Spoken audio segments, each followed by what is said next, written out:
रसवशाल Shri Radha Verma, page number 39, 3-9, दुआ number 21। Shri Radhe चेत कयाई तई पूषण लागे, जाने भरम शिव दर्जन लागे। विघन लागे। भगवान शिव ने जब देखा कि पार्वती तो सो रही है, पार्वती को हिला करके जगाया और पूछने लगी तुम कब सो गई। तो उन्होंने कहा मुझे तो बहुत समय हो गया सोए हुए। भगवान शिव ने विचार किया कि इसका मतलब ओंकार कोई और भर रहा था, हम दोनों के अलावा तीसरा भी कोई यहाँ पर है। भगवान शिव बहुत विस्मित हुए कि तीसरा कौन है, जबकि मैंने डमरू लगाड़ करके और अपने अंग के वस्त्र इत्यादि नाग इत्यादि सब त्याग करके सबको यहाँ से अलग कर दिया। तो किसने तीसरे ने कथा सुनी है।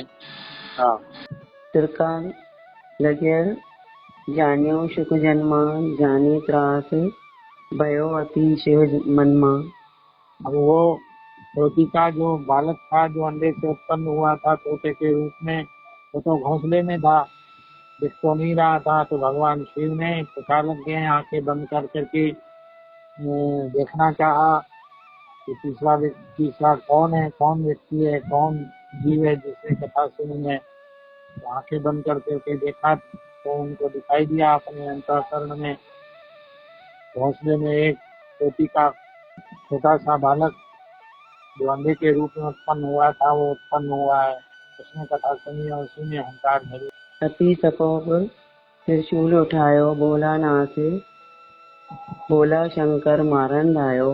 भगवान शिव ने क्रोध करके कि ये तीसरा कौन सुन गया, अब इसको मारना पड़ेगा। हाथ में त्रिशूल उठाया और उस तोती के बालक को, तोते को मारने के लिए ले त्रिशूल मारन हेते दाये तब महाकाल, भाज चल्यो शुक प्रेरित श्री राधा नंदलाल।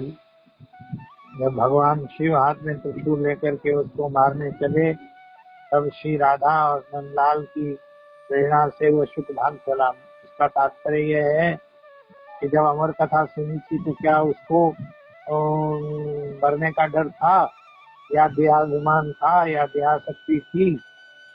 वास्तव में ये सब नहीं था, लेकिन भगवान श्री राधा माधव की इच्छा ये थी कि ये जो है आगे माता अग्नि के गर्भ से लेकर के मनुष्य के रूप में, पुरुष के रूप में उत्पन्न हो और वो जो है परीक्षित को कथा सुनाए शुक के रूप में। तो ये प्रेरणा जो है श्री राधा और नंदलाल की थी कि अपनी प्राणों को बचाने के लिए तो शुकी का बालक शुक होता और पंख फड़फड़ाता हुआ और भाग चला। आगे शुक पांचे प्रलयंकर आए व्यास हुआ अति सुंदर। अमरनाथ से बद्रीनाथ तक आए, क्योंकि उनकी गति पृथ्वी से ऊपर थी। तोता भी उड़ रहा था, भगवान शिव भी आसमान में विचरण कर रहे थे। जहाँ व्यास गुफा है बद्रीनारायण से आगे माना गांव में, वहां आकर के पहुंचे। बद्री विशाल सरस्वती को तटे, नर नारायण व्यास करे तप डटे।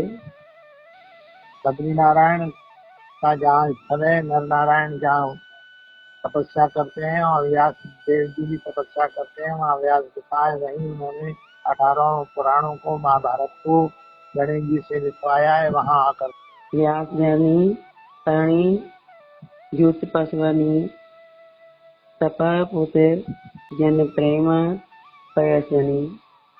महारानी हरणी जो व्यास देव जी की पत्नी है, धर्म पत्नी है, वो उसी समय प्रातः काल था, बाहर निकली और उन्होंने उबासी दी और उसी समय वो तोती का बालक तोता उनके मुख में प्रवेश कर। प्रातः उठी लगी लेन जमाई, प्रवेश शुक मुख मार्ग जाई।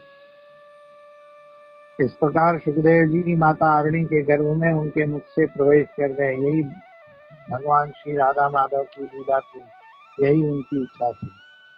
अति आश्चर्य भयो ऋषि धरणी, समझ न सकी कछु हरि करी नहीं। माता अरुणी देवी तो वो समझ ही नहीं सकी कि ये हरा हरा क्या मेरे मुख में प्रवेश कर गया। आश्चर्य होने लगा और ये भगवान शिव चले आ रहे हैं पीछे त्रिशूल लेकर के।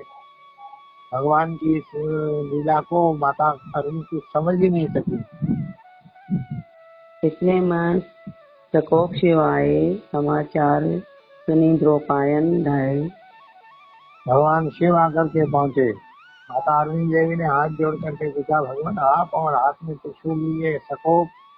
भगवान व्यासदेव गुफा के अंदर से भगवान शिव और अपनी पत्नी का वार्तालाप सुन करके बाहर आ गए। राधे राधे बाबा जी। श्री राधे।